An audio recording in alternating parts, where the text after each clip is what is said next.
They talk about it every day, somewhere. If I go to a foreign country, magic, what magic? It's the same everywhere.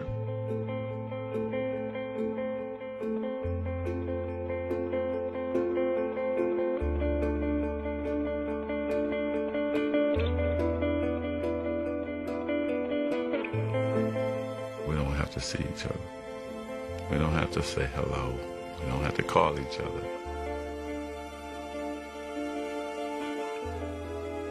That's my main competition. It's always been like that. You know you got this tight bond with this cat, and you don't have to see him for a year or two. But you're always going to be linked to him.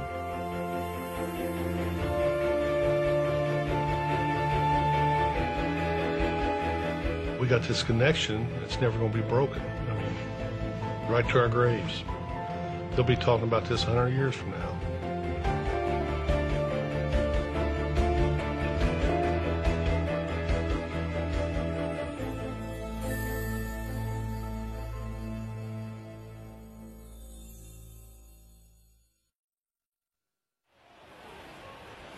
It all began here in Salt Lake City, Utah, on the night of March 26, 1979.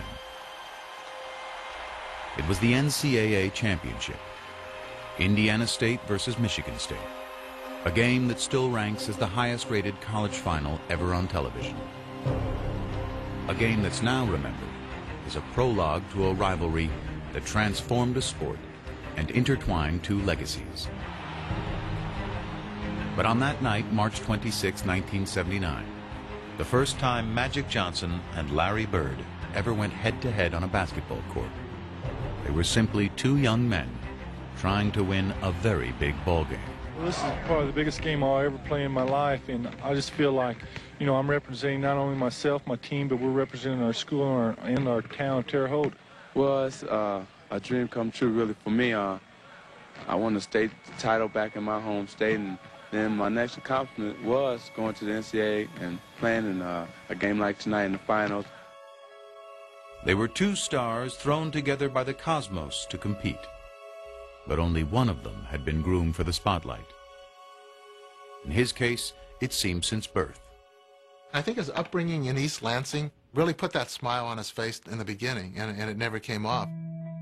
Born August 14, 1959, Irvin Johnson grew up in Lansing, the gritty industrial capital city of Michigan. Raised under this little roof, he was one of Christine and Irvin Johnson Sr.'s 10 kids. Christine was a school custodian, while Irvin Sr. worked two jobs nearly around the clock. My father, he got up early every morning, 6 o'clock or so, and he went to work on his trash hauling truck every single day. Around noon, he would come home, catch a nap, and then he worked for General Motors for 30 years. And he won an award for never being late and never missed a day. As a youngster, Irvin displayed his own strong work ethic on the blacktop. I was out there all day long. Before we went to school, the bus leave at 7:30. I was out there at 6:30 working on my game. My mother sometimes had to bring me food, or she would have one of my brothers and sisters, go get that boy so he could eat something. From a very young age, Irvin knew what he wanted to do. He had it all planned out. My dreams were to play in the NBA and become a businessman. The first stop in his journey, neighborhood basketball powerhouse, Sexton High. I knew the players, I knew the tradition. I wanted to be a part of that. And it was on the west side of town, which was, at that time, predominantly black. But when Lansing, like many cities in the mid-70s, began busing to desegregate its school system, Irvin's journey took an unexpected detour to a predominantly white school across town. My first day at Everett High School was my first time I really had to understand there was a race problem. Nobody white would speak to anybody black, and nobody black would speak to anybody white. A lot of racial tension, a lot of fights, rioting, They didn't want minorities there. He kind of shrugged it off, and basically his attitude was, okay, well, I'll overcome this. Whenever there was any racial problems, the principal would get Irvin and go talk to these kids. I can just see him with his big hands. Calm down, just calm down. He'd break up fights. Talk with his friends, tell him, let it go. We can't fight about everything. Let's just chill. Let's play basketball. And there was no dispute over Irvin Johnson's ability to play ball. His talent was so great that soon after his varsity debut, a local reporter, dazzled by his exploits, gave the budding star a nickname. In the beginning, I thought it was foolish and dumb. I didn't know nothing about a nickname. Then what happened was, you start saying, wait a minute, it fits my game. Hanging out with my boys on the street corners, we used to sing Temptation songs. They started saying, hey man, Magic, that's cool. And then people on the street start saying, hey Magic. And I said, He bought into it, and I think he felt he had to kind of live up to that name. And I must say that he did. He loved it. The more attention he got, he wanted attention from anybody he could get it from. Yeah, it does. I really love the game, and I just want to win. Gets it over and back, and he jams it through. Irvin Johnson. Irvin loved to dress.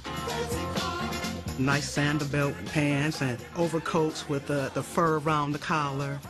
Always had to have his afro blown out. He had to look the part, play the part. Irvin was the first guy to have a posse. He not only had a posse of a lot of black kids, he had a lot of white kids and hanging around him. Some of my white friends were like, hey man, we're having a kegger tonight, won't you come on by? And I said, what's a kegger? So he said, well, what it is, we get this big keg of beer, and you just go for it. Okay. Well, what time does the kegger start? Because regular party time in our neighborhood is 10, 11 o'clock.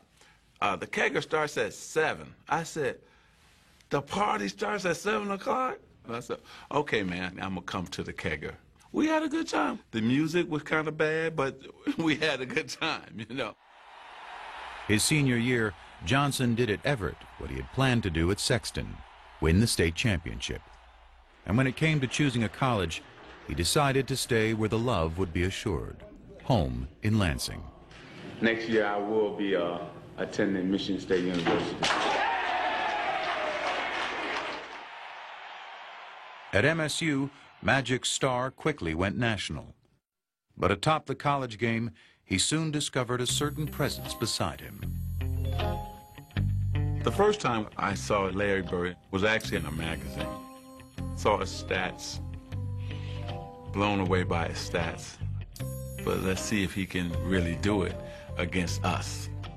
And that's always a mindset of black players if he's a great white player. In 1978, after his freshman year, Magic would quickly find out, when both he and Bird were chosen to play for Team USA in the World Invitational Tournament. They would put Larry Bird and I on the same team together to scrimmage, right? It was blowing my mind because he's dominating Jack Givens, Player of the Year in college basketball. Larry Bird is eating him alive. I couldn't wait to call home to tell my boys, man, this dude named Larry Bird is for real. This is the baddest white dude I've ever seen in my life. Well, I thought he was very good. There's no question about it. I thought he's probably the best guard on the team. Irvin Johnson, look at that. We didn't get to play a lot, but you could tell. I think our first game was in Kentucky. We got about a 10, 12-point lead. Man, they put us in. Went to 25, 30, just that fast. Fast break again, 3-on-2. Griffith. Look at that steal by Larry Bird. Take us out, the lead go back down, put us back in. That's Bird and Johnson. The show start again. When you play with Magic, there's just something about it. You want to make that extra pass. You want to get that rebound and start to break. We came